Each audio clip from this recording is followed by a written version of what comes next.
So welcome everybody to Resilience Week 2021. My name is Rebecca Vinroot and I am the chair of the Greater Williamsburg Trauma Informed Community Network. I am so grateful that you all decided to spend some time with us today as we begin our celebration of how resilient we are as a community. So without further ado, I would like to introduce Dr. Janice Underwood. I'm going to stop sharing because I think she might have some things to share. Dr. Janice Underwood is the Chief Equity, Diversity, and Inclusion Officer for Governor Northam's office.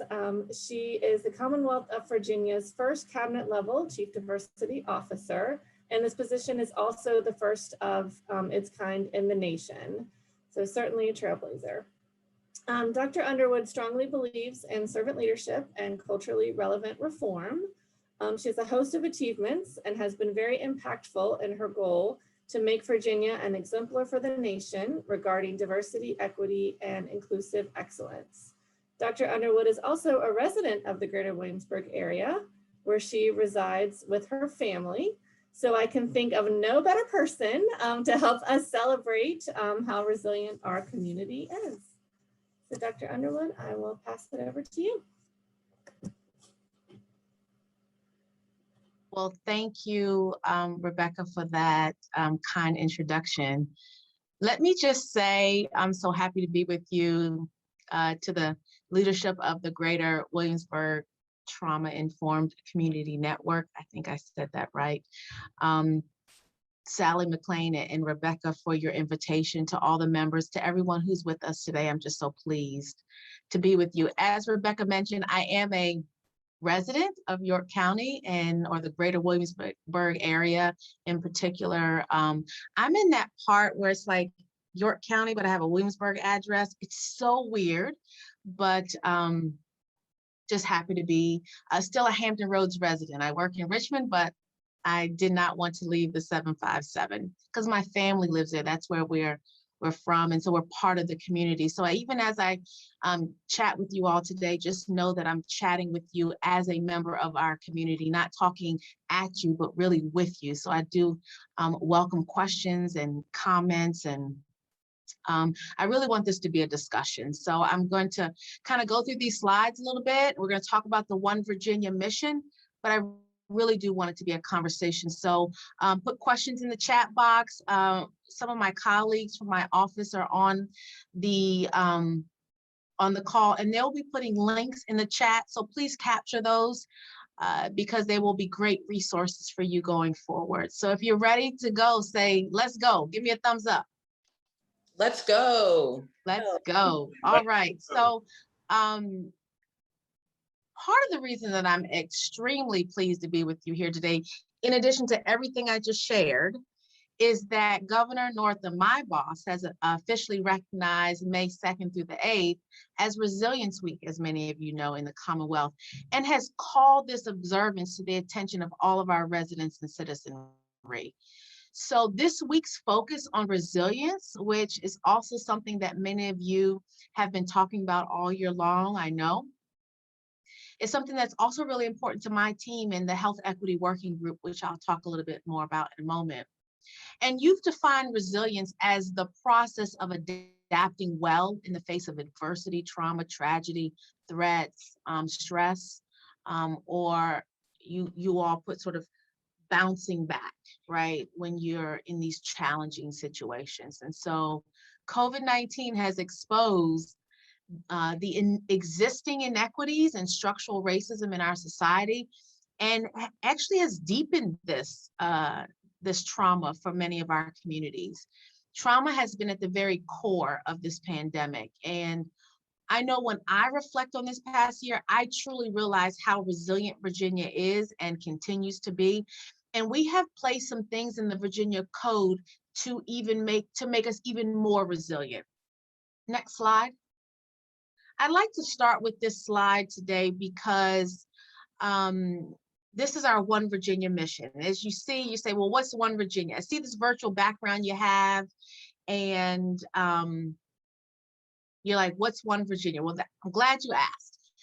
our mission, and really the governor has set the tone for this, is that we seek to develop Virginia into an inclusive state where everyone can live, which means come raise a family if you want, learn, come to any of our, pre-K through 12 institutions or our higher ed institutions to learn, work, start a business, have a job, play, visit, tourism, Williamsburg, James City County, York County, that area is big tourist area. We want you to come, no matter what you do, we want you to thrive. And so that's the shared goal, the shared mission and vision of One Virginia. Next slide. So the One Virginia mission is about us being many Virginians in one Commonwealth. That's who we are, who we want to be. This is the idea that Virginia is an inclusive state where we can all, like I mentioned, thrive. So this is where we begin. This is looking at the big picture. So in my presentation today, I started with that One Virginia mission because that's what's been operationalized into a workable strategy called the One Virginia Plan. And as diverse as our state is and as diverse as we want it to be, we had a steering committee that truly matched that diversity and to create a statewide strategic plan.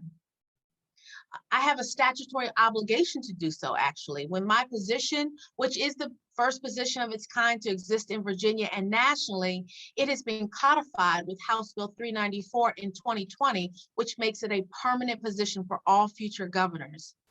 But in that statutory obligation that was written into the Virginia Code, it says, and directs my office to create a statewide strategy. And the One Virginia Plan is how we do that. So I've created a coalition of allies, as you see here on the screen, to help the governor and I think this through. And here they are. The One Virginia Executive Steering Team members are all volunteers and represent a different part of Virginia, whether you are a local government, whether you are a university, whether you are a state agency, like, for example, Emily Elliott is the director of the state Department of Human Resource Management, whether you're the private sector, whether you're a DEI expert or an assessment expert, as is the case with Dr. Warnie Griggs. So we have so many people here on this steering committee with different spheres of excellence and influence, such as Dr. Susan Gooden, who is the dean of the government school, the Wilder Government School at the Virginia Commonwealth University, and also brings a wealth of expertise. And so here we have what I think is like a cross section of Virginia. And there are others who aren't even on this slide that we need to include. And that includes folks like one of my deputies, Mona Siddiqui, who is the chief diversity or the deputy chief diversity officer and senior policy advisor to our Office of New Americans, who helps us think through all issues regarding immigration reform and disability law. So here's the team, and I'm proud to say that Virginia is the first state in the nation to embed DEI in state government. And so in addition to creating this position that I'm in, we also, with House Bill 1993, codified this idea that all state agencies had to create a DEI strategy and do it in a way that's not a checked box, right? And so I want to talk a little bit more about that. Next slide. So the governor soon expanded my office once he hired me. I'm so proud to, and it's really the professional honor of my career. I wanted you to be aware that I can't do this work alone. And so as even you all are thinking about, do we hire a chief diversity officer? Who's going to do this work in my spheres of influence? Whether it be in your school systems, in your businesses, in your nonprofit organizations, for-profit businesses, in your places of worship. There's this tendency to just hire a chief diversity officer because there's this thought that if you just hire this one person, it'll fix everything. And that is a misnomer. So I wanted you to know that the role of my office is not just to sort of be a check the box in this initiative. It's really to be embedded across secretariats. And I often talk about my role as being an evaluation of leaders, legislation, and logistics. I love an alliteration, can I just tell you? So the 3 L's. We talk about leadership. Who are the leaders of our state agencies? What legislation is necessary to really institutionalize and operationalize diversity, equity, and inclusion across state government? And what are the logistics like SWAM procurement and other formal and informal policies that we need to embed as just not only promising practices, but best practices going forward? And so we created the office, as I mentioned, with House Bill 394, and it expanded. So it's not just me anymore, but here I have, and would love to share with you that we have Alacia Black Hackett, who is the lead deputy diversity officer. To the left, she's in the white jacket. On my right, or to your right, is Mona Siddiqui, Deputy Chief Diversity Officer, Senior Policy to the Office of New Americans. Under her is Senior Policy Advisor Kimberly Kane, and we have Michaela Swan under Alacia, and she's the Executive Administrator who is actually on with us today. Next slide. So the One Virginia plan, let's jump into it.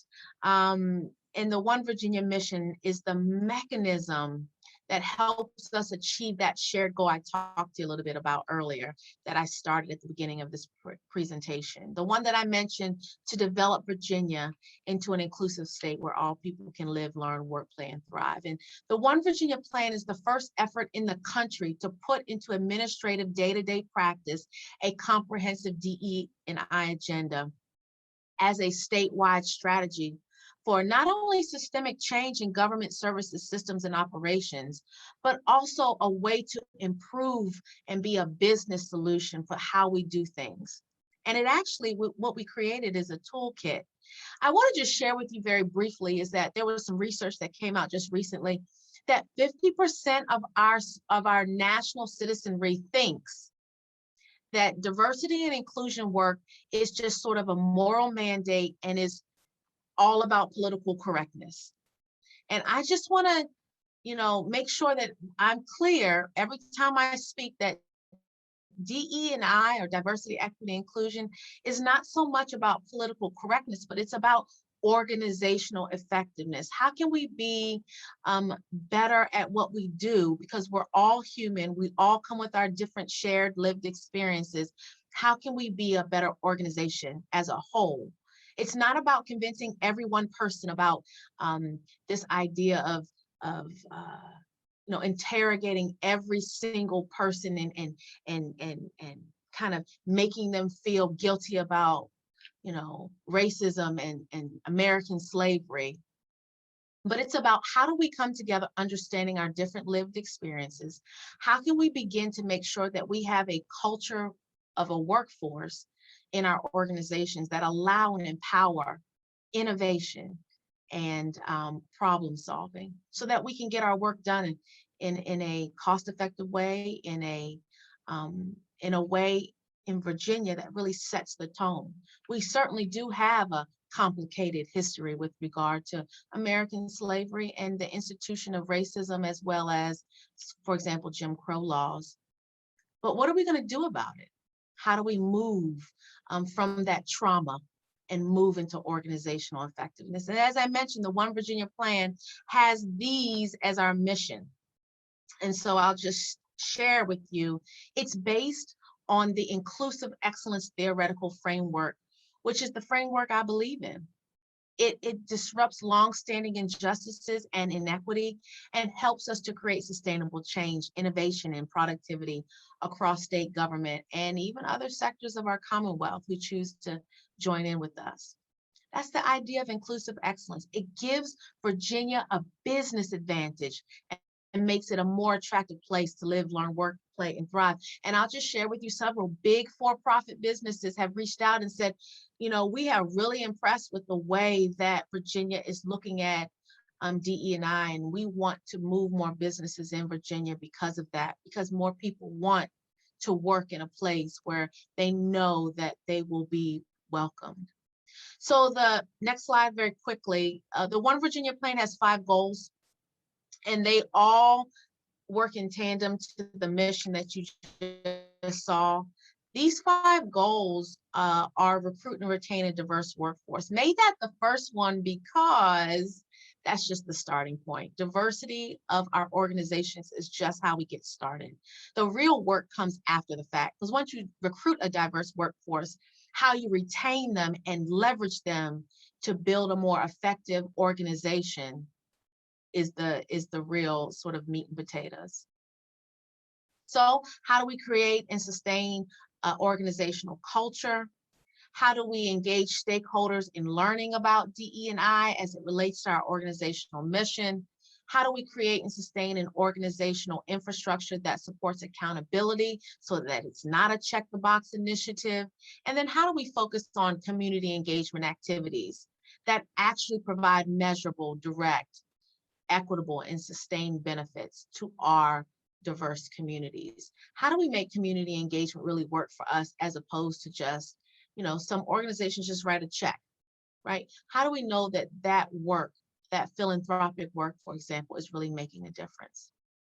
So the 5 goals of the One Virginia Plan, I just want to make mention, are based upon the Association of American Colleges and Universities, and we've adapted them so that they could fit across and through comprehensively any sector. So I'll share a link with you. I'm going to try to put this in the chat box for you all. The One Virginia Plan was based on inclusive excellence, and here's a link for you, because inclusive excellence is really based on 3 monographs, and I've just put them. I'm a former biology teacher and university teacher educator, and so I always like to show my references so that it's not being plagiarized. But I gratefully acknowledge the work of the scholars at the AACU as an association that has really provided national leadership in the conceptualization and dissemination of this work. But I offer that to you because the inclusive excellence framework undergirds the One Virginia Plan, because we want to be excellent. Who doesn't want to be excellent? Right? And who doesn't, and who would argue against inclusive excellence, where everyone not only has a seat at the table, a voice at the table, and is empowered to come to the table. So with that, I'll just share with you, each of these 5 goals has its own set of metrics that are available in a toolkit on the Governor's Office of Diversity, Equity, and Inclusion website. And so the toolkit lays out the practical roadmap for our state agencies, all of our public colleges and universities. And to the extent which you have other organizations who want to sign on, they are certainly welcome to do so. But my work really is about galvanizing more than 100 state agencies. But that toolkit includes a sample implementation plan, assessments, assignments, SMART goal worksheets, because I told you I'm a former high school teacher, so I've got to give you like worksheets, a metric dashboard, a sample metrics list. So if I could have Michaela put a link in the chat, please capture this and take a look at this toolkit at your convenience. But these 5 goals are robust enough to be applied to any public or private setting because it's based on that inclusive excellence, that national model I mentioned earlier, but it's also nimble enough to be individualized to meet your needs or agency.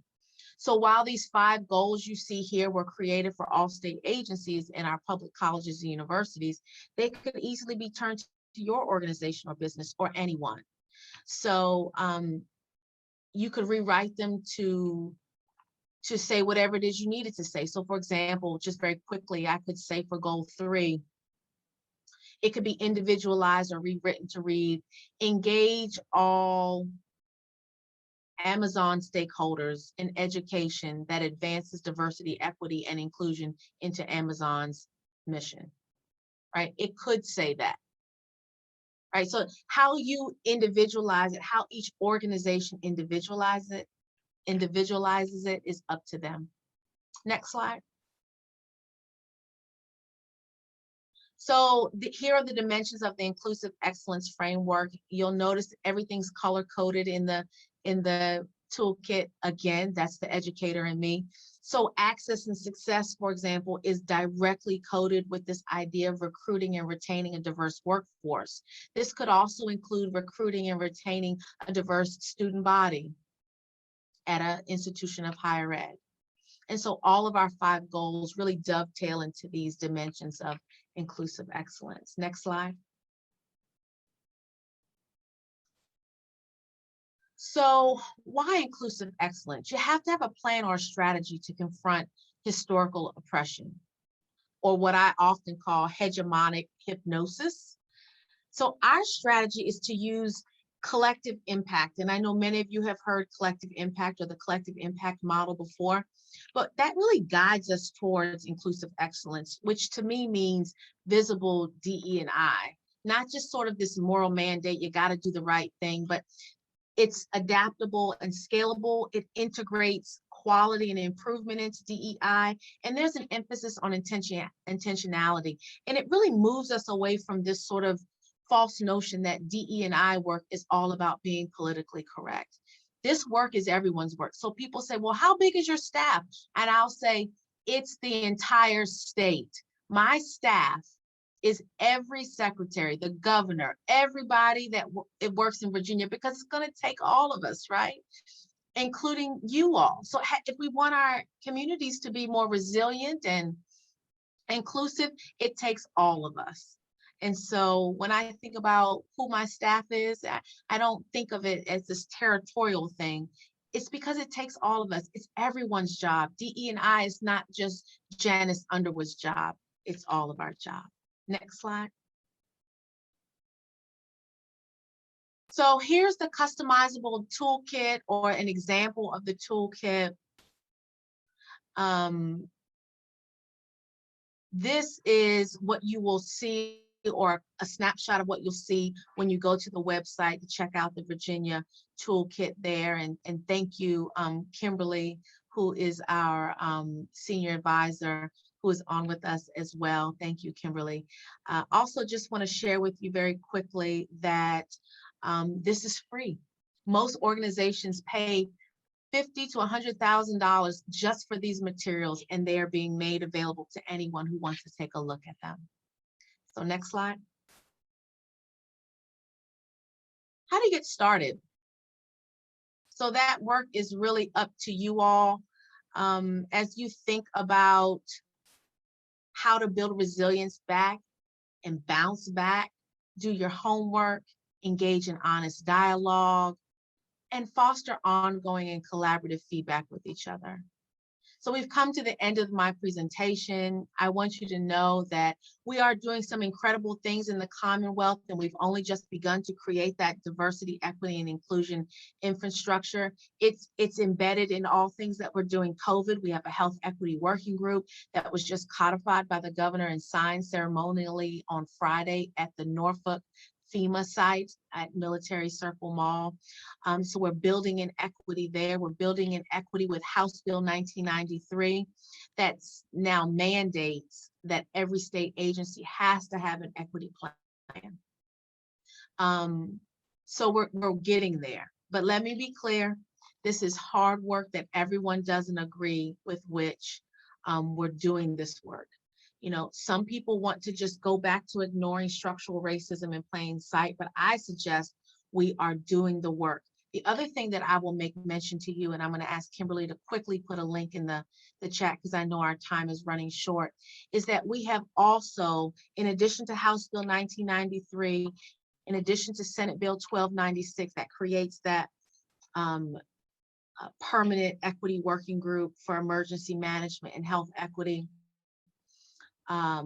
we've declared racism as a public health crisis, one of the only states, or one of very few who have done so. But then the last thing, and I hope that you see this, we have just launched the first ever data dashboards, public data dashboards, data that you can use as you develop grants, as you develop programming that really drills down to the local level there in Williamsburg, James City County, York County, Hampton, and the entire greater Hampton Roads area.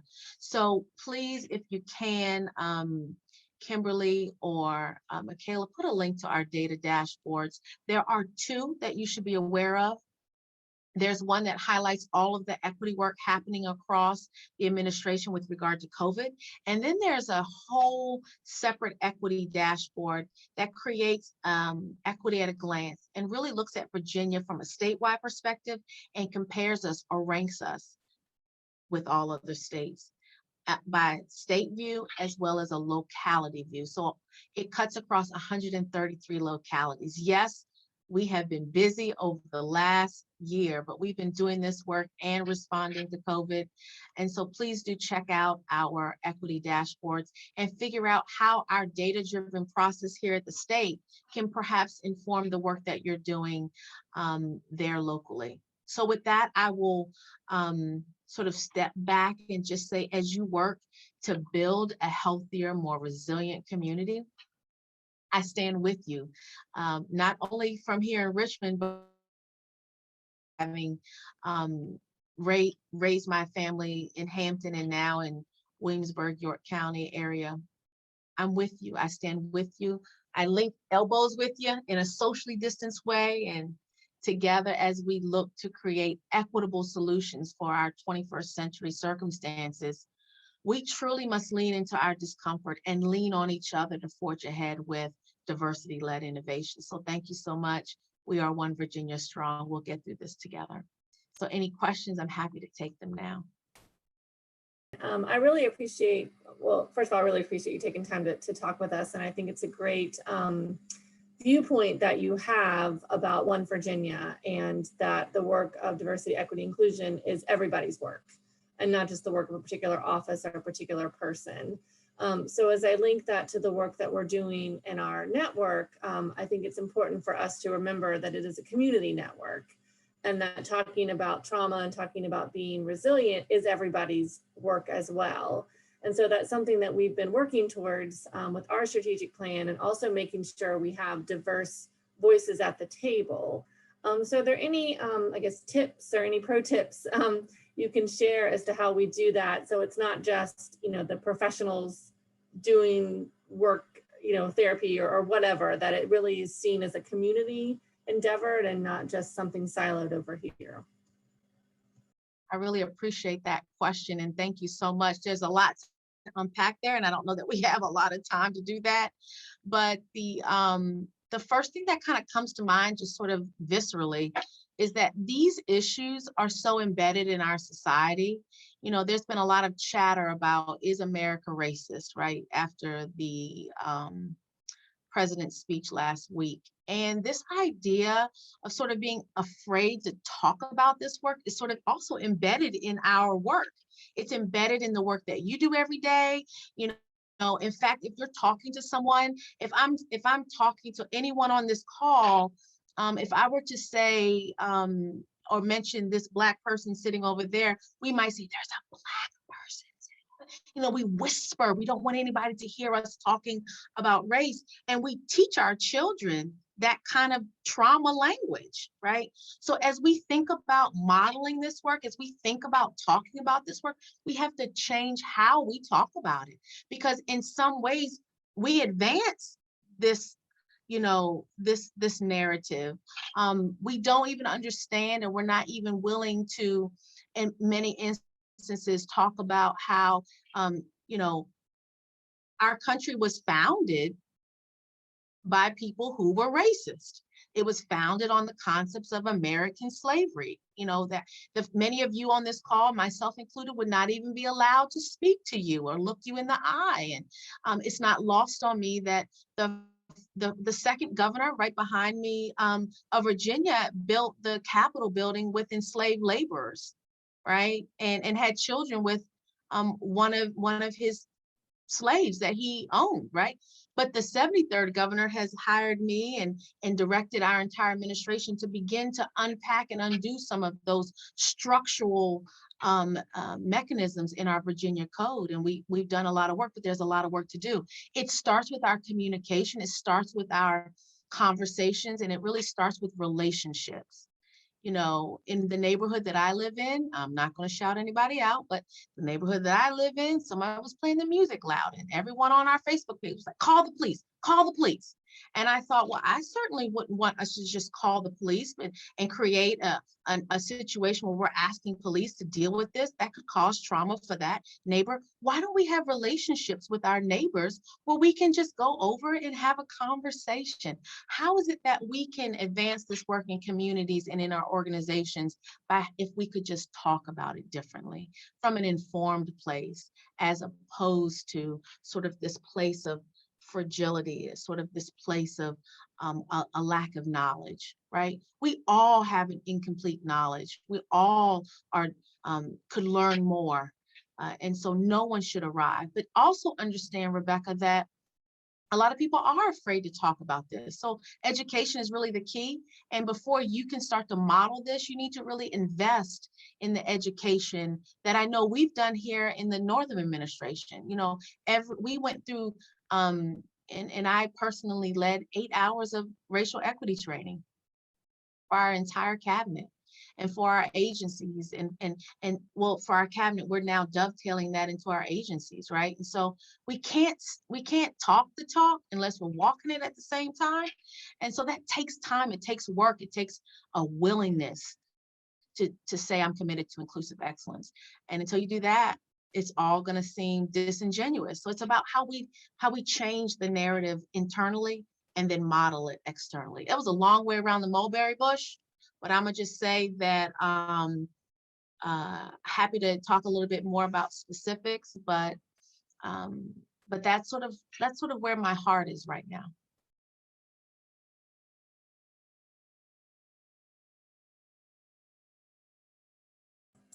I think we have time for another question, if anybody has one.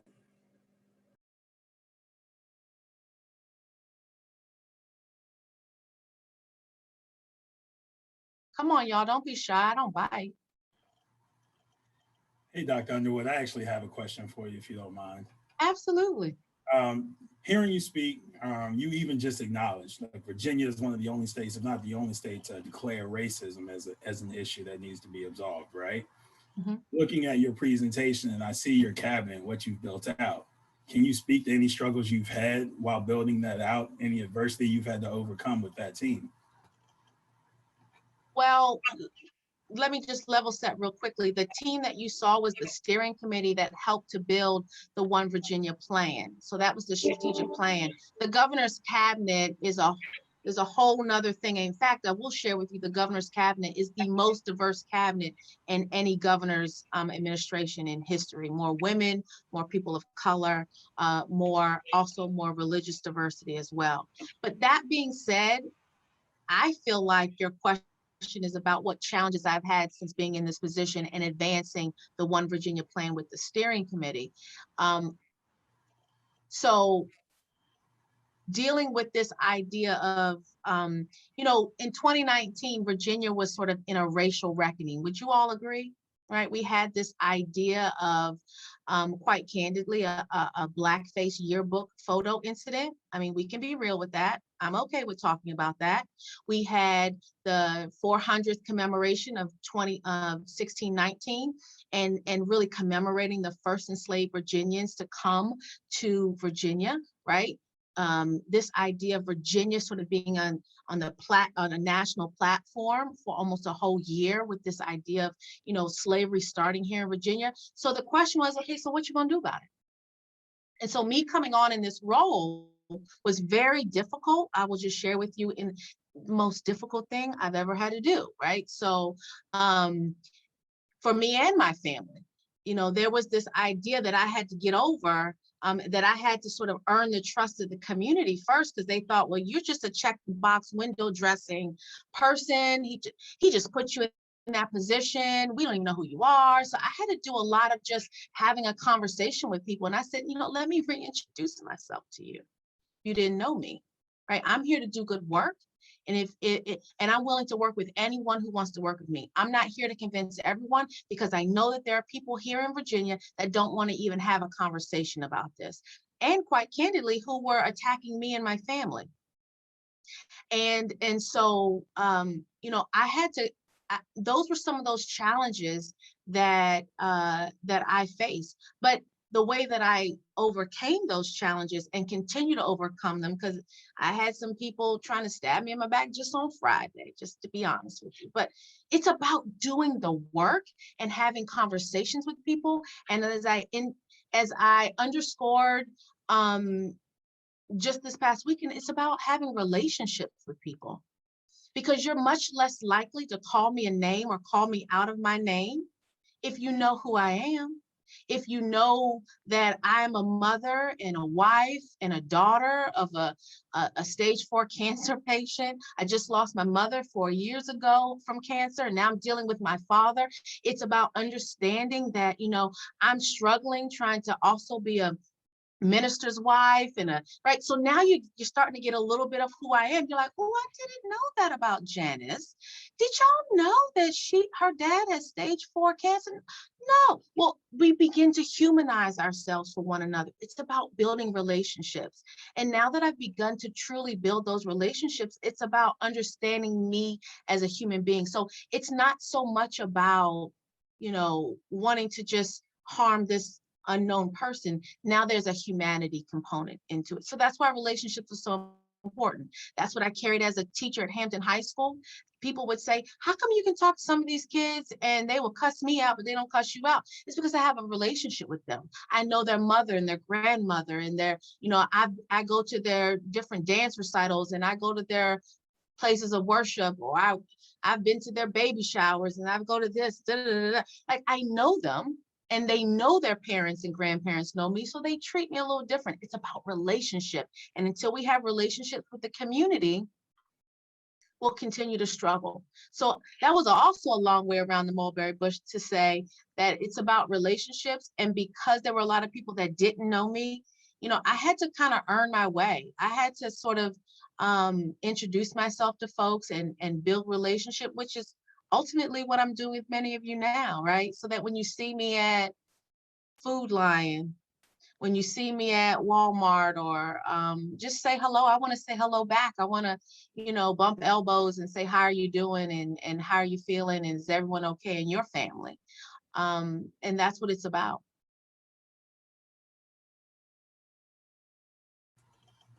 Thanks for your transparency. I appreciate it.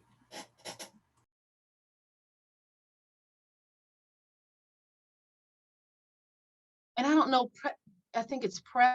I think the other thing I think is really important to share, that people who think that they are allies sometimes don't realize that they undermine the work, right? And so dealing with folks that way, where they feel like they are DEI champions strong, they undermine this work, and they don't even see how they undermine the work, because it's so entrenched in how we think and how we do this work. So I'm surrounded by people who, think that they are advancing this work. So even in like SWAM procurement, I find people who don't even see how they, aren't real champions for this work, right? And so really one struggle has been, and I think it will continue to be for many of you as you advance the work in your spheres of influences, how do you talk to people who want to be allies? How do you talk to people who aren't allies? It's very different. How do you talk to fake woke people? Everybody wants to be woke these days, and it's a bit overwhelming. And everybody just wants to hire a chief diversity officer and think that that's going to solve it, right? And not, and then embed it somewhere deep down in human resources and give them no power, control, or influence. And so dealing with people on that continuum to see that, because it takes all of us, and if it is all of our jobs, everyone falls on a different continuum. So it's been so important to create what I call a 21st century underground railroad, where there are folks who help me, encourage me, and I encourage others, because this work is difficult and self-care is so important. And I don't mean just going to a spa, but really taking care of yourself. And this has been the hardest thing I've ever had to do in my professional career. And I have fought fights that no one will ever know and understand, but the work is so important to me, right? This is the work that we have to do, and we have to get it right. My name is Laura Hill, and I am the founder and leader of Coming to the Table with the Historic Triangle chapter of the National Racial Reconciliation Organization. And first of all, I want to thank you for being with us today and to indicate that I absolutely agree. Our mission is all about building relationships as well as creating spaces and opportunities for people to come together and to have those clumsy and difficult conversations about race. So I am so thankful that you're with us today, and what you said has been affirmation of our mission and vision. I have a question. First of all, I do applaud your efforts for leading equity training for Governor Northam's cabinet. I'm wondering, is there equity training for the state agency leadership? Yes. So that's the second tier of the One Virginia plan. All of our state leaders, agency appointed leaders, will be going through racial equity training. Now, I'll be honest with you, with the new governor, this is something that needs to be ongoing because new governors appoint new agency heads all the time. And so as we think about this as being ongoing work that everybody should go through and must go through, it's really important. But racial equity training in my mind is not, we have to be careful with how we operationalize racial equity training. Just putting people in a room and having these tough conversations is not necessarily helpful or meaningful if it's not done in an appropriate way. Forcing people to go to racial equity training without there to be sort of a structured process and buy-in, and as well as I would almost say, what are the outcomes, right? And Laura, I would also say that just having tough conversations and allowing people to have grievance sessions don't get us anywhere. It just makes us more divided, because we think I'm going to share with my thoughts and you're just going to get it. We've got to help people and equip people with the language that they can talk about these difficult conversations. They can talk about their feelings. They can talk about their lived experiences, and then they can transform them into how do we make policy changes? How do we actually confront systems of inequity and not just sort of individual incidences of it? To me, that's how we get to racial reconciliation. So I'm always so careful when it's about, just doing a one and done. So I don't like one and done racial equity training. So you should know that this wasn't just for the cabinet, it was for the governor, it was for all of us, right? As we sat and it's not just a one day kind of thing, but it certainly did start with an 8-hour session, right? And so that kicks it off, and then it's a succession plan of how do we get to and how do we do this work every day. Thank you. I believe that might be the last question, and I certainly don't want to take up any more of your time, Rebecca, but thank you all so much for being on the line. And I will just ask Michaela to put the DEI website in the chat. Please email me directly if you have questions, comments, concerns, suggestions. Once you download the online toolkit, we need to keep these conversations going. You need to know that I'm an available resource and a colleague. I'm just for the most part 15 minutes away from you normally, but I'm a colleague, and that's how I like to think of it.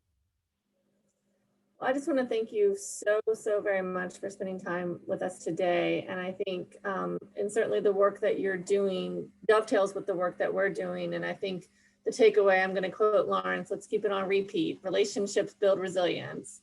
And I think that's the point of this week. That's the point of today. That's the point of everything we do, is just to get to know each other, get to know our intentionality and how we're just trying to advance the positive narrative of all of this. Yes, there's been trauma, but let's talk to each other and see how we can support each other to build that resilience that we all need as a community. Thank you very much for your time today. Thank you so much. And please go to the website. You can also download this virtual background. Anybody can use it. We are one Virginia strong. Take care, everybody. Thank you, Dr. Underwood. Have a great day. So we're going to move now to our next presenter, which is Fred Liggin, and he is going to talk with us about trauma and why we just can't get over it. For those of you who do not know Fred, he is a community resident. He also lives in our area, which is wonderful, and he's a multivocational pastor with Williamsburg Christian Church. He is also, and most notably to our session today, a certified trauma professional. And so he has a lot of wealth and knowledge about trauma. And he's also the president and founder of 3E Restoration. And he has worked tirelessly to help our community become trauma equipped and trauma informed and resilient. So I will pass it over to Fred. Well, hey, everybody. I am glad to be with you. That was a great, I'm so thankful for Dr. Underwood taking time to be with us and just opening up this conversation even more in our minds. And I want to reiterate a couple of things because it's completely fitting with what we're going to talk about just in the next few moments together. Trauma, when it comes to trauma and all forms of trauma, one of the things we learn is that trauma is most fully discovered in community. It is the context of relationships where compassionate listening is practiced and collective wisdom is found. So when you're thinking about trauma and how trauma works and impacts our individual lives and societal lives, it's a communal reality. And so Dr. Underwood hit that for us. So I'm not going to capture that anymore. I have a story I like to tell, but I'll just leave it with what Dr. Underwood said. We know that this has to happen in community. And so here's the thing. There are many ways to talk about trauma. And we could talk about it from a point of definitions, and we would talk about it from understanding how stress works in order to understand that trauma is not the kind of thing we can just get over. There's something much deeper going on with trauma. But I do want to talk briefly, really quickly, so we can kind of separate the terms about stress. Let's just kind of look at stress for a minute. People tell us that there's good stress, and I think we can say that there's good stress. The technical term for it is a eustress, E-U-S-T-R-E-S-S, and the idea is that this is the kind of stress that pumps us up, the kind of stress that gets us going, the kind of stress that gets us excited, the kind of stress that we start to feel where the body is being activated by the chemical responses, and we're ready to go. We're ready to take on the new challenge, the new project, whatever the case may be. But then there's the stress that we often talk mostly about, and that's the distress. The stress where our body just starts to feel the wear and tear. We're starting to feel a little overwhelmed. We're a little stressed out. Maybe we're anxious. And here's the problem, y'all. When that stress isn't tended to, and it begins to overwhelm us, it can turn into something called traumatic stress. And that starts to do things to our brains and our bodies and how we see ourselves in the world. And it can adversely impact how we live. But before we do any of that, I want to do a stress test, because I know that we've all been on this call. We've been sitting on Zoom. So I want to take a moment just to settle in and invite you to do a stress test with me. Okay, this is not meant to uncover mild forms of stress, but I want to ask that you sit upright and view your screen head on. Okay, here's what's going to happen. All right, you're going to see a simple test here, a picture of two dolphins. All right, and these dolphins appear normal when viewed by a stress-free individual. All right, it's quite simple. Now, you may see some differences, like color differences, that sort of thing. That's not what we're looking for. If these dolphins appear normal to you, then you're stress-free. All right, but if these dolphins have some differences, it's going to be a sign that you might need to slow your roll, take a little time, breathe a little bit, maybe even take a day or two off. All right, so sit upright, view the screen head on. I want you to breathe in, breathe out. All right, you ready? Here we go. I have to share the screen, have to look at it. Here we go. Now, if you see anything other than two dolphins, you need to take a few days to unwind. All right? Now this is my incredibly cheesy and lame way of saying, y'all, we all carry a little bit of stress. We all carry a little bit of stress in our lives.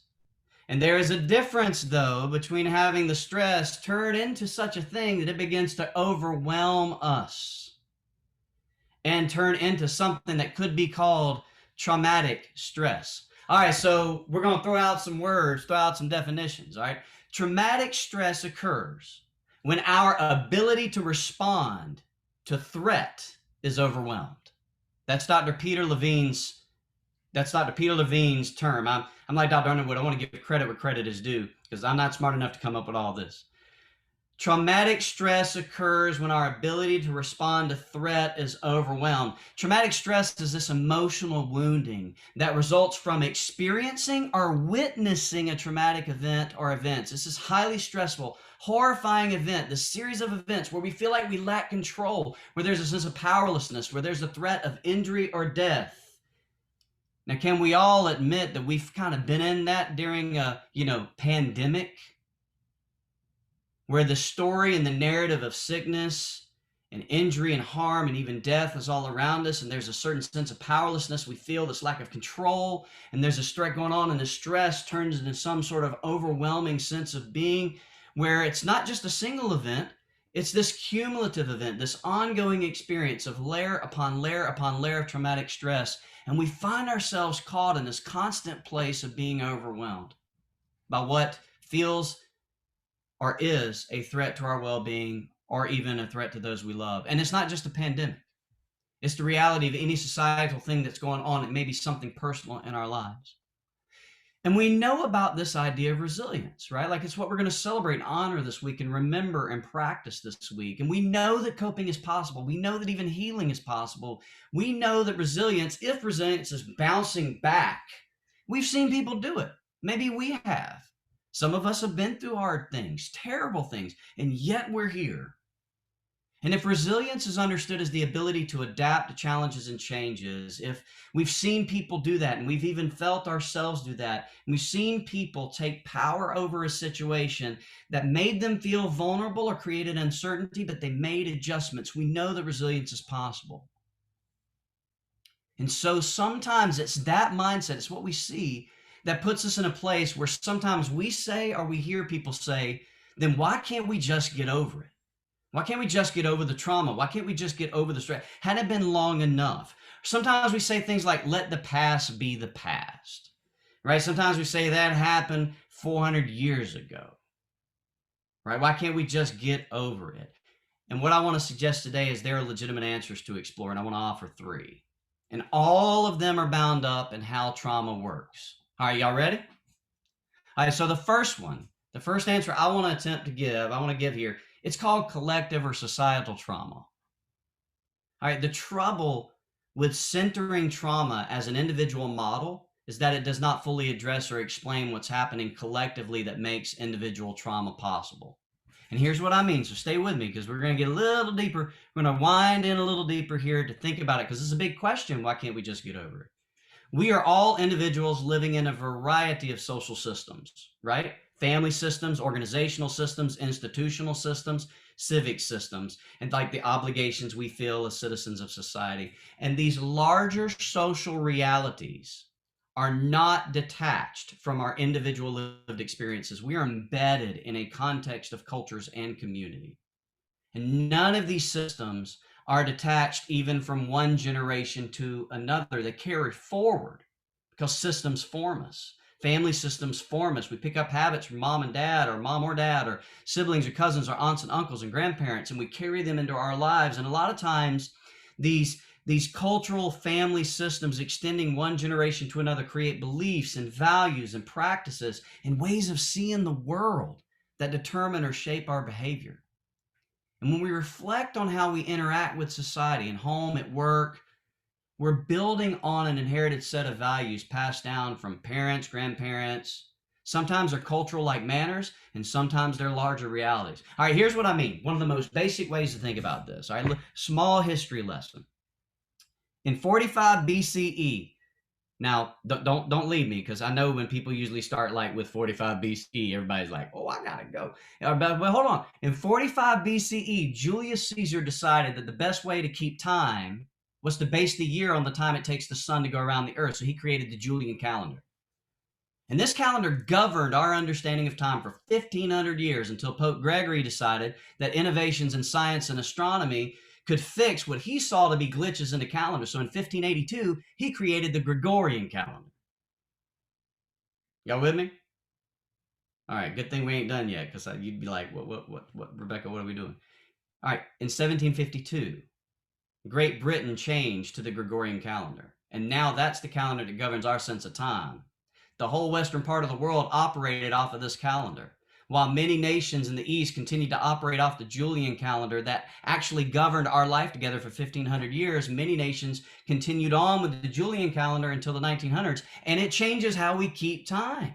It changes how we tell the story of time, particularly when it comes to religions and other things. And here's the thing. I didn't get a vote on the change of the calendar. You didn't get a vote on the change of the calendar. We inherited the calendar, and the calendar has authority and governs a certain sense of our life. And we don't even question it. It happens to us.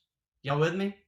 It happens to us, and it involves us, and it shapes us. And this is how systems work, and we're embedded in them. Now, take this notion of systems and how they happen to us, and they involve us, and they play some sort of role in shaping us, and now put it in the context of trauma. When these systems are built, are shaped, are formed in such a way that it creates harm to any of us, particularly a collective group of us coming together, impacting our lives, some more directly than others, adversely and harmfully, these systems can create collective trauma. Collective trauma, like something called historical trauma, where the ongoing impact of what happened long before my individual experience of it continues to impact me today. It's something like another one, cultural trauma. Now, if you want to think of cultural trauma, think of the Holocaust. Think of the doctrine of discovery, where groups of people are impacted adversely based upon the systems and the powers that exist in any particular society. You have structural trauma, how institutions and organizations are built up, where they are built up practicing behaviors or establishing rules or laws or values or beliefs that inadvertently impact the lives of some more so than others in adverse ways. Think about things like apartheid, if you want to think about it on larger levels, or think about poverty, or think about racism, how the racialized cultural systems are built and formed to uphold one over another, to consider one more superior than another. And all of these systems together can create what we call historical trauma. Now, I could talk about secondary traumatic stress. I could talk about participatory trauma and dignity violations, the ongoing disregard and attack of another's inherent worth, like microaggressions, to help us see that trauma is bigger than us. And it's associated with events that happen outside of us and yet does something inside of us, impacting our whole selves. And it makes it hard just to get over it. And this leads me to my second answer as to why we can't get over it. First, collective trauma. Two, it's the brain-body reality of how trauma works. Now, I don't want to take a whole lot of time on this because you can get someone much smarter than me to unpack this for you. But I'll just offer this little piece of insight. When we start feeling overwhelmed and stressed, an avalanche of chemicals and hormones get stimulated through our brain, and it begins to just move through our bodies. So if I can see your faces, raise your hand if you get butterflies in your stomach when you have to do something. Okay, that is an example of the brain sensing stress and throwing out some chemicals and hormones through the body that does something to the nervous system that creates works up the vagus nerves, and boom, stomach ache. Right, Rebecca. Me too. I don't want to ask you to raise your hands if you get sweaty palms, because that's always like a weird thing. Some people don't even want to admit that. Like, well, can I? But raise your hand if you get stress headaches. You ever had stress headaches? Yeah. Like that again is a response, is a physiological sign that what happens outside of us can impact what happens inside of us. Now, here's the catch. When that stress is like a cycle in our life and it becomes traumatic stress, did you know that it can rewire? Okay, everybody see this. For all the recorded people, I'm doing this because it's not a technical term. Rewire the brain. And what can end up happening, unbeknownst to us, is this stress can root itself in our bodies and what's called nest in our bodies. And what's even crazier in how our brains work is sometimes we can have these experiences in our lives and our brain tucks them away in what we call our implicit memories. And our brain is wired to protect us. Our body and brain is wired to protect us. And as a way of protecting us, it gets stores in. But here's the thing, it can get triggered or activated at the most inopportune times. Now, I had this friend, and he had fought in all kinds of wars and seen some hard things on the front lines as a member of special ops. And he came back from war. And he had a hard time reacclimating to civilian life in and of itself, but he seemed to be doing all right. He got some help, talked some things through, moving forward, did all that he needed to do. So one day he decides that his wife is gone, my wife is gone, so we're going to go on a trip together to go to this conference that I needed to speak at. And he wanted to go with me to this conference. And so we pull up to this massive convention center, and then we walk in and we can hear the music. You know you want to dance a little bit with that, don't you? And we hear that music moving through the convention center. And we go to, we see these big wide open doors, and it's dark and the lights are flashing. And we're just walking in like normal. And so I just move on into the convention center. I find a seat, I sit down, and I expect my friend to sit with me. He's nowhere to be found. And I look around, and I can't find him. He was just with me. And so I get up and I start to walk out to see, and there he is, y'all, standing frozen against the back of the wall with his back against the wall, frozen, with his eyes as wide as saucers. And I'm like, hey, bro, come on. And he's just standing there, and I recognize at that point, something's happened in his brain.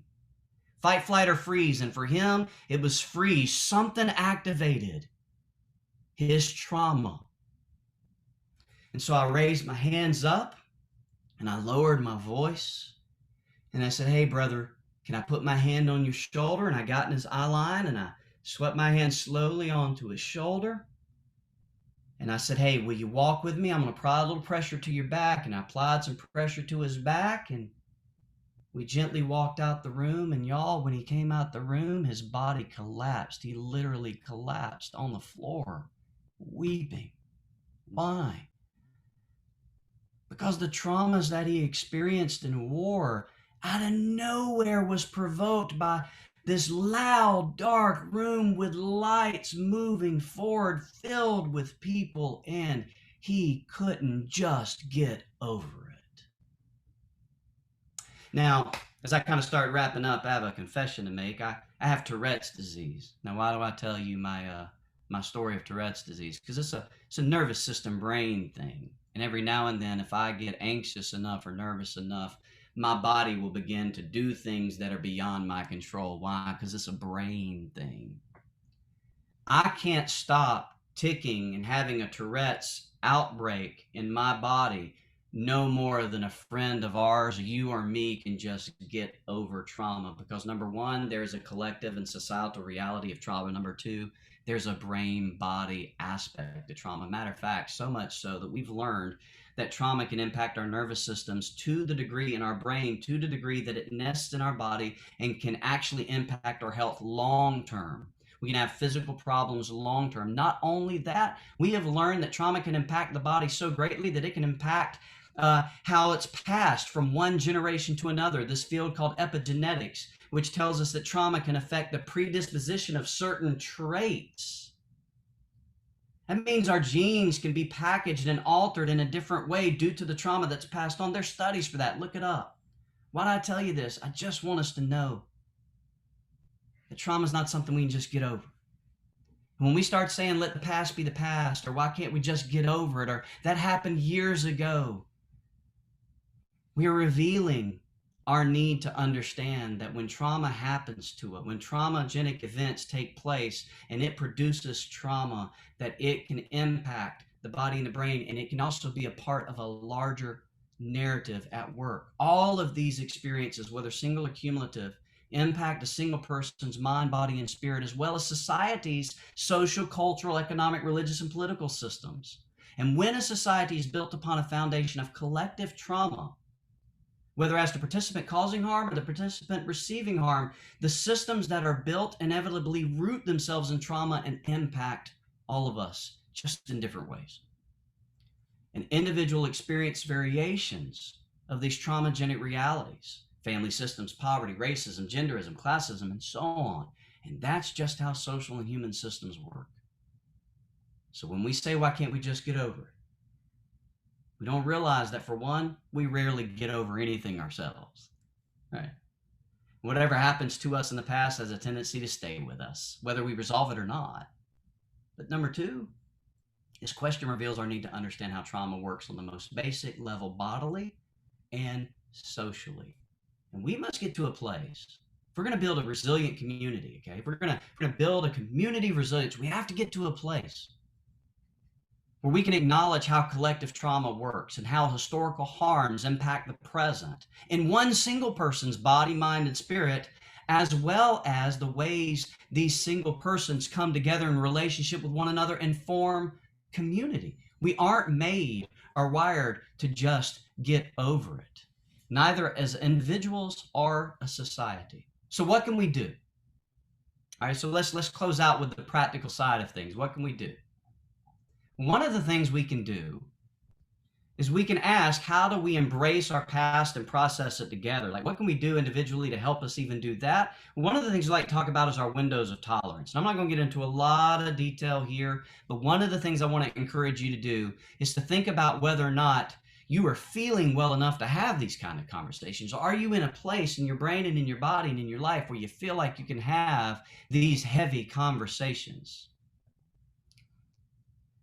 When our windows are open, that's the language of windows or tolerance. When our windows are open, we know they're open because we're feeling safe, physically, mentally, emotionally, and spiritually. We're feeling well. That's how we know our window is open.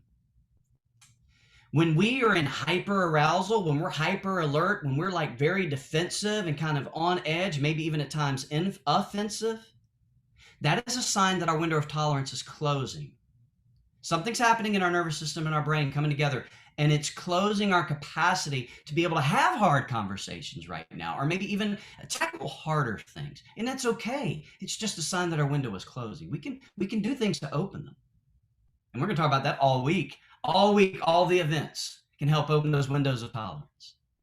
But another thing is when we feel demobilized, when we feel like we just don't want to get out of bed, when we feel like it's just hard to get up and get at it today, that's also a sign that our window of tolerance is closing. Y'all with me? We can open that window. We can find practices and ways to open the window of tolerance. We can have more connections to loved ones, share in sacred spaces, dance, sing, get exercise, do self-care, take on breathing exercises. Our brother Prell is going to show us some mindfulness exercises in a minute that can help open that window of tolerance. But one more thing I want to encourage us that we can do as a community, because that's something we can do as individuals, and Prell's going to lead us through practice in a moment. Here's what we can do as a community. See, we are the stories we tell ourselves, y'all, and we are the silences we keep. Story is how we make sense of the things that happen to us. Stories are our way of describing time. We're formed by story, whether we know the story or not. When we know the story, we can discover where we've been and where we are going. We can discover our place in it. We have a place to stand, a place that is connected to something bigger than ourselves. We can understand the logic behind why we see the world the way we do and the values that we inherited. Stories help us make sense of ourselves and our world. Stories make room for the pain to be transformed, because pain that is not transformed is pain transferred. And these stories can explain the legacies we inherit, good and bad, and define our sense of truth. So one of the things we can do as a community is tell the stories. Give room for the stories to be told. I can enter into the story of another and share in the sacredness of someone else's story, not to center myself in the story, but to actually decenter myself in the story, to just be with my neighbor, to be with my brother and sister, and to hear how the traumas are impacting all of us, because what happens to you impacts me, because that's how community works. Before we can do that, we got to be healthy selves. So, Prell, my brother, I'm going to turn it back over to Rebecca, and I think she's going to slide it on over to you, and you can help us open our windows of tolerance for the day. But neighbors, get in on the week. It's going to be a good week. Let's be a community of resilience. Thank you all. Thank you, Fred. Another good quote, what happens to you impacts me. And I think that's important for us to continue talking about this week as well, as we're doing this as a community, as a network. So we can see it's not just about what happened to you, but what happened to you affects me if I don't help you in dealing with it and building your own resilience. So with that in mind, I'm excited to pass it over to Prell Gross, who's going to help us with some individual things that we can do to help build some mindfulness that we can hopefully carry us through today, the week, as we continue on with this as a community. Prell is the CSA coordinator for York County and Poquoson. He is also a licensed professional counselor, and I'm looking forward to his presentation. Thanks, Prell. Hey, thanks, Rebecca. Thanks, Fred, for that lead in. I'm really excited to be joining everybody today. As you've heard today, there's been a lot of talk of resilience and a lot of talk about trauma so far. But a lot of times, you know, when I talk to people, especially in practice, I hear that when they think trauma, they think resilience is coming from these deep embedded things that have happened for them when they were younger, whether that be childhood, adolescent, even young adulthood sometimes when I'm working with older adults. But today I wanted to kind of switch gears and show you some techniques and guide you through some techniques that you can use on a daily basis. We're all professionals. We have very long lives. We have a lot to do. We have a lot to accomplish, and we don't always have as many hours in the day that we probably feel like we would like to have. And so when we think trauma, we think resilience, as I said, we always think about some significant event that's impacted us on a large scale basis, and we have to deal with that, so to speak. But today, I'm going to introduce you to some things that you can use every day. You know, I think a lot of times we think that we have to go to counseling all the time if something's rattled us or thrown us off, but sometimes you can shake it off, you know, what's happening or what's going on to you in that moment before you're going into something important. When you're leaving something important, sometimes we forget that those daily practices and daily habits, they end up becoming part of our lifestyle. And when you can incorporate something more of lifestyle, it then becomes habitual, it's natural. It's not something you have to think, how do I de-stress? It's something that you do in order to de-stress. And so as you can see here on the first slide that Rebecca's shown for us, there's just a few techniques that we commonly hear when you think about resilience and kind of de-stressing and relaxation. Deep breathing comes to most people's mind. I can see some of you on the screen. How many of you have ever heard, you know, take some deep breaths or deep breathe when something stressful or traumatic is occurring even in the moment? Right, I see some heads going. So we commonly hear that. I know that that's always talked about. So I wanted to pivot away from that. And so I'll skip over progressive muscle relaxation because that's actually the technique we're going to do today. But some other techniques you can do for relaxation or to kind of refocus and recenter yourself are a couple of the techniques that I've listed here. And I'm actually going to try and call on one or two people, two brave people who may join me today to practice these, to show they're non-invasive. They're not anything you have to plan to do, but you can do them in a variety of ways in your own circle, in your own bubble when you need to kind of take the stress down, take the edge off. So as you can see here, I've listed a few of those techniques, commonly called grounding techniques. After a traumatic experience or when you need to kind of shake something off, it's normal to experience flashbacks, anxiety, or some other uncomfortable symptoms.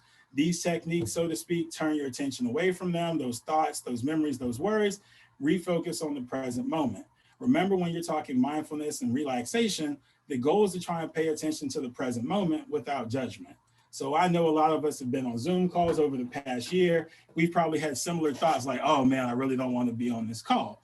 Well, mindfulness would allow you to have that thought and then say, well, I'm in the call anyways. Let me refocus. I'm going to be sitting here for the next hour. I might as well pay attention, so to speak.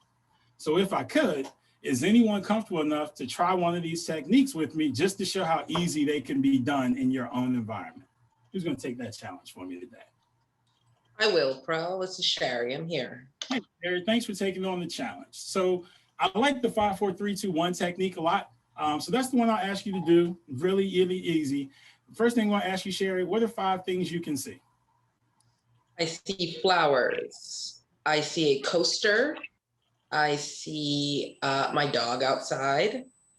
I see a table mat, like a placemat. And I see my computer. Is that 5? Excellent. I appreciate it. Now, this one, 4 things you can feel. And we're not necessarily talking about emotions, even physically. There's the chair that you're sitting in, the clothes on your body. What are 4 things you can feel for me, Sherry?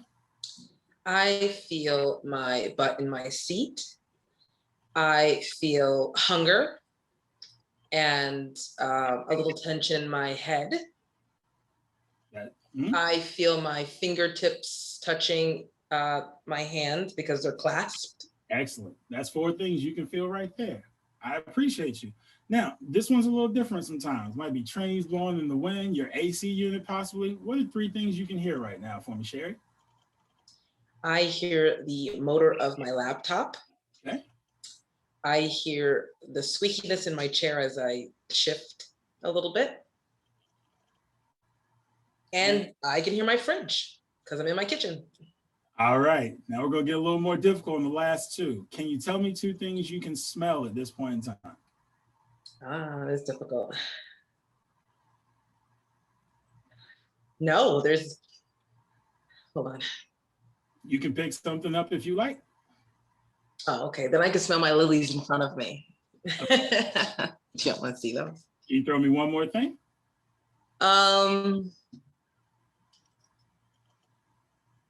I guess the garbage is nearby and I can smell it a little bit. There you go. See, 2 things you can smell. And this one sometimes is hard unless you're actually eating or drinking, but can you taste anything right now for me, Sherry?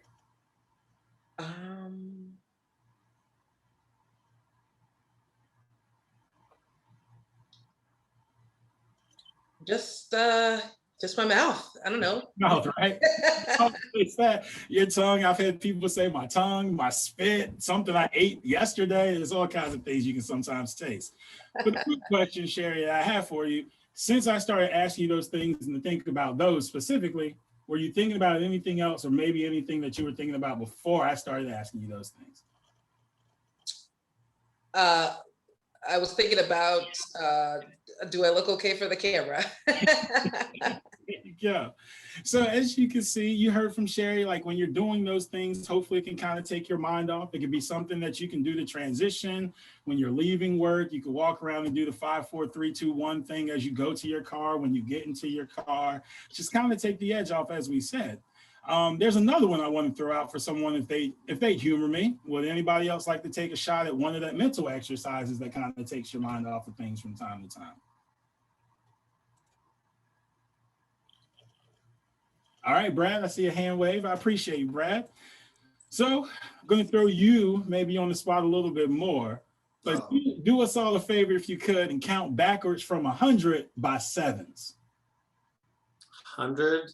93, 87, nope, 86, 79, 72, 65, 58, 51, 44, 37, 30, 23, 16, 9, 2. Nailed it. Now, Brad, may I ask you the same question? While you were trying to think of those numbers or counting them very easily as you did, were you thinking about much else? Work, family, or anything else, sir? I couldn't even look at you guys. I had to look away. So no, I thought of nothing else. So as I said, these are just very gentle things that you can do at any point in time. Some other things that you can do, spell your name or someone else's backwards. Name your all your family members, their ages, and some activities they like to do. Again, we're just talking gentle things that you can do, maybe to take some stress down, refocus, take your mind off of something stressful, sometimes even between things that you're doing on a very daily basis. And so we're going to switch over and we're going to do something as a group where I like everybody to participate. Again, if you're on the call and you're being mindful, why not join me at this point in time, correct? So here's what I would like for you to do. And we're going to try the progressive muscle relaxation, see if that helps you. A lot of people, as I said, always are comfortable with deep breathing. So I want to introduce you to something else and see if maybe that is something new to you that you would like to try when you need to take a few seconds. So what we're going to do is I want you to pay special attention to the feeling of releasing tension in each muscle after you tighten it up. And we'll talk about what that needs to be, but hopefully what we'll see is some stress and anxiety is going to kind of leave your body as we're working through these techniques. So step one, please get as comfortable as you possibly can, because you're going to be kind of doing a body scan as we work through this. So put your feet on the floor if you're comfortable. If you're sitting, you can cross your legs. Relax your arms, relax your legs, relax your shoulders, even your eyelids. Get as comfortable as you possibly can sitting in your chair.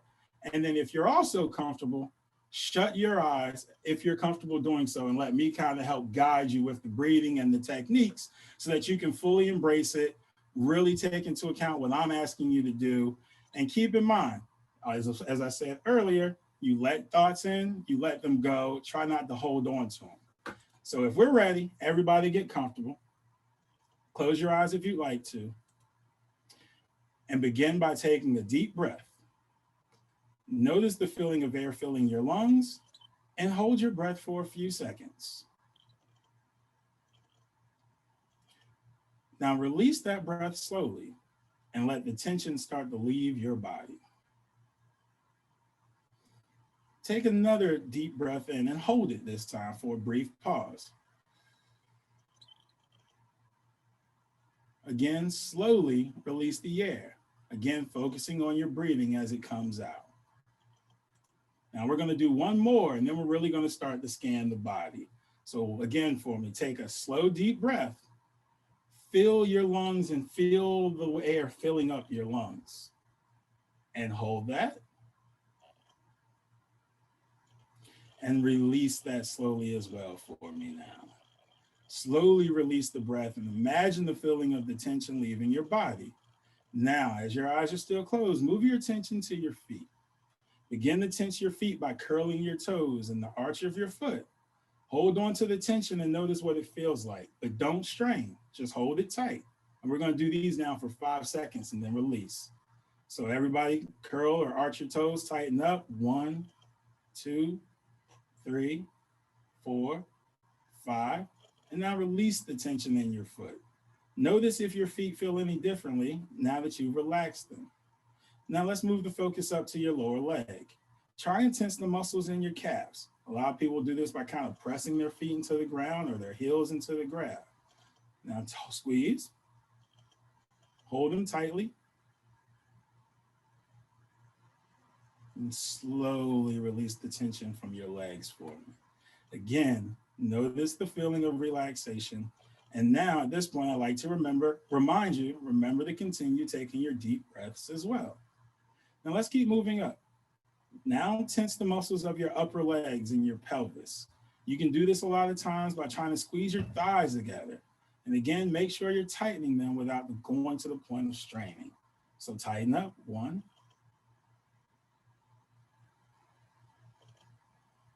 And release the tension now that you've now created in your thighs. Let's move to our core. Tense up your stomach and your chest.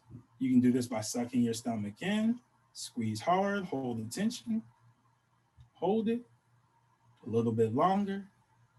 Now slowly release that tension.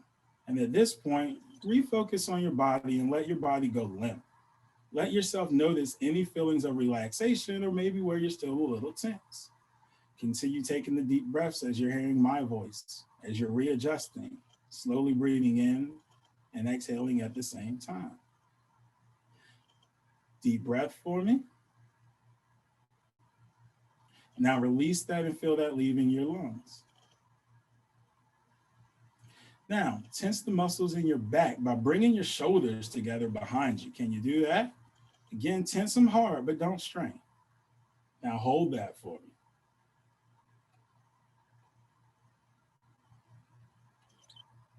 Slowly let it go. Keep breathing. Don't forget your breathing. Now we're going to tense your arms all the way from your hands to your shoulders. Make a fist for me.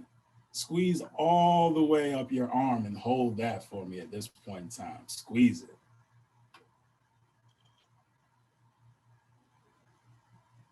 Now release that for me, please. Now we're going to finish up with a body part. Move up to your neck and your head. Tense your face. Tense your neck by distorting the muscles around your eyes and your mouth. Now release that. And one more time, do your whole body. Tense your entire body for me now. Get the muscles in your face, your arms, your leg, your stomach, your core, your feet. Tense. Not strain, just tense. And now release. Release your whole body and allow your whole body to go limp. Paying attention to your breathing and the exhale, the feeling of relaxation, and hopefully how it's different from a feeling of tension. Begin to wake your body up now at this point. Slowly moving your muscles, adjust your arms and your legs, get back into what you were doing, what we were doing as a unit before we got into this. Maybe stretch a little bit, and then just open your eyes when you're ready. Now, I can't see most of you, but when you're ready, open your eyes. I know when I did this at one point in time in school, I fell asleep. Teacher woke me up very politely. I appreciated them for waking me back up. If you fell asleep, that's okay too. Now, before we go to the next part, just curious, any thoughts if anybody would share? What did that feel like for you if you did it?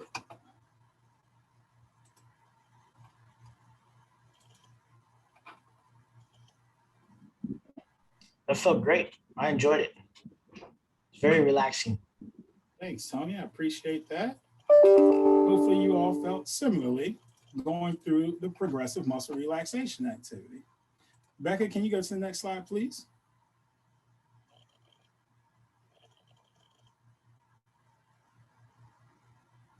Can you see the next slide? Yes, I can. Thank you so much. And so, as I said, kind of starting with for today, we commonly think something significant has happened, and then how are we going to resolve that, or how are we going to handle that issue and work through it? But today, I just want to remind you that we have daily stressors all the time, daily ways we have to look for, access, and find resilience in our ordinary lives. And so I just want to remind you or share with you sometimes I think it's helpful and good practice to try and do these techniques, whether it's the body scan or progressive muscle relaxation, deep breathing, or the 5-4-1, any kind of the mental activities.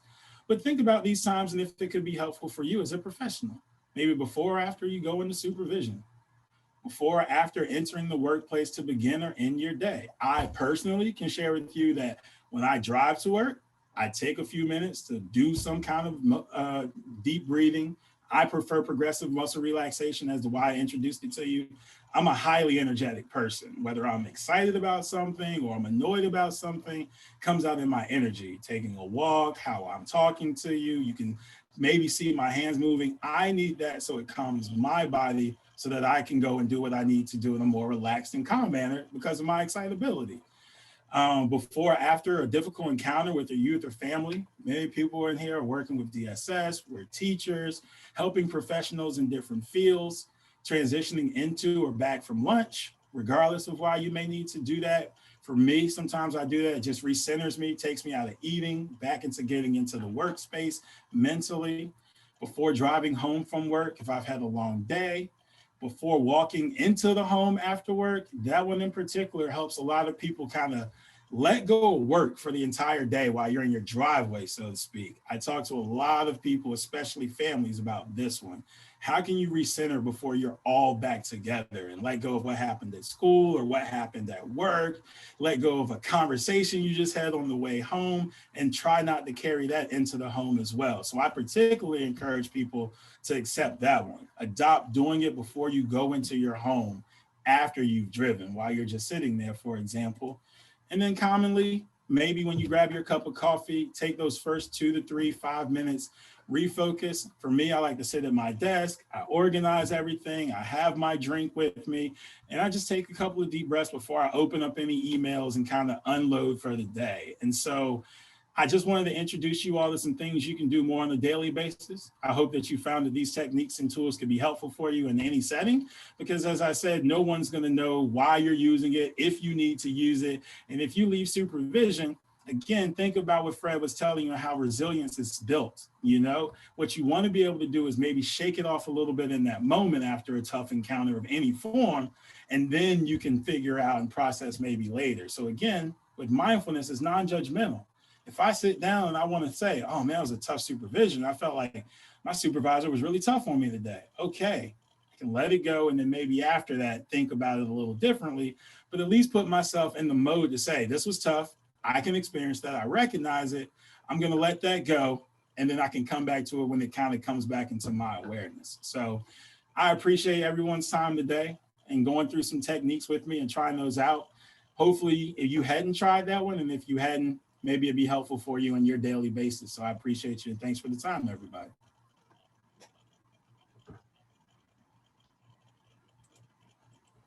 Thank you, Prell. I really appreciate that. I think for me, it's important to remember that taking a few minutes, I mean, that didn't take very long to go through the whole, body scan. And so just taking those few minutes can actually add to the day, because then you're not stressed when you're actually getting into the work. And so I don't always do that. So I appreciate that reminder of centering and then getting into the work to hopefully cut down on some distractions later on. So thank you, Prell. So our last part of today is Sherry Wiltshire taking us through the schedule and the calendar. And I promised her I was going to share the website, which I have not set that up yet. So I'll let her talk for a minute, and then I will also relax. Then I'll get that website up and I'll share in just a minute. No worries. I'm glad to be here. Thanks everyone for coming out. Very informative. Thank you, Fred Liggin. Thank you, Prell. Definitely tools to take us forward. Some knowledge was dropped. I'm glad to have been here. So I have the schedule up here that I'm looking at, and if you miss anything that I talk about right now, you can catch it at 2:30 on the radio, WMBG 93.5 The Berg. 2:30, you'll catch some of the schedule, but you'll also get kind of a rundown of our network and what we do. I was interviewed, and so that will be airing at 2:30. So for the rest of the week, I think really we do have things planned for everyone. So I'm very excited about that. Starting at noon on Therapeutic Tuesday, which is tomorrow, we have Dr. Amanda Trent, and she's going to be leading professionals through creating a color wheel of emotion. And so this is demonstrative. She wants you all to bring your coloring supplies, and she's going to talk about being mindful of positive emotions as opposed to focusing on the unpleasant emotions, because we are here to reinforce and build resilience. That is at noon. And then following that at 6:30 on Tuesday, we're going to have Laura Hill and Bill Sizemore from the Virginia chapter of Coming to the Table talk about what can we learn about resilience from children. So that's going to be a panel discussion, and the panel will be pulling some principles from the best-selling book, Everything I Need to Know I Learned in Kindergarten by Robert Fulghum. So on Wednesday, we're calling that Wellness Wednesday, and we're starting at 9 a.m. with Stacy Young, and she'll be directing her presentation to first responders, talking about critical incident stress management and you. And so she will discuss the role of critical incident stress management and how that helps first responders avoid compassion fatigue and post-traumatic stress. And then at noon on Wellness Wednesday, we'll hear from Kim Dellinger, and she has worked in substance abuse prevention with teens and families. And her presentation is called Keeping All the Ducks in a Row. So this presentation is for parents and professionals, and she welcomes you to bring your rubber ducks to her presentation. At 7 p.m. to close out the day on Wellness Wednesday, we have a screening of a documentary called Scattering CJ. CJ is a young man who died by suicide, and his mother, Haley Twalmy, she reached out to people through Facebook, and she asked that they all participate in scattering his ashes so that she can bring awareness to suicide and fight against suicide. And so that documentary will be aired by our Colonial Behavioral Health. And that will require some registration. So that link is a registration link. Please register for that. On Thursday, we're calling this Trauma Informed Thursday. At 9 a.m., we've got Christina Owens, and she will be sharing tactics and ways that we can be more involved and inform consent with healthcare systems. She wants us to be more in charge of the decisions we make with our doctors. And there is a trigger warning with this presentation, as she will be using examples of maternity and infant mortality and morbidity to demonstrate these key points of informed consent and shared decision making. At noon, we have Surviving and Thriving, presented by Stephen House and Lisa Ellsworth. They are going to give us a rundown and introductory of trauma and resilience. And so you will leave this presentation better understanding the definition of trauma, what the ACE questions are, and how they're helpful tools in building resilience. And then at 6:30 to close out Trauma Informed Thursday, we've got our mindful meditation leader, Mr. Prell Gross, and Lawrence, and our NAACP president, our local president, Lawrence Golson, holding a community conversation on race and racial trauma.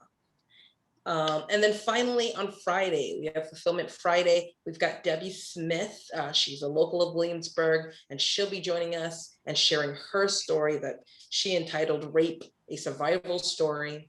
She'll talk about her nonprofit, Heart Incorporated, Hope Exists After Rape Trauma. And she'll talk about the legislation that she was influential in getting passed to help with first responders and how they respond to victims of rape, as well as the trauma that rape victims experience. We also have our community events calendar, so I hope you guys check that out. You going to our webpage on the United Way of Virginia Peninsula.org/DWTICN, as well as on Facebook. You can find all these links. I'll put the Facebook into the chat. You'll find these links so that you can sign up for in-person physical activities with our parks and recreations, and also make sure you have all the links to the Zoom events of the things that I just discussed. So thank you so much.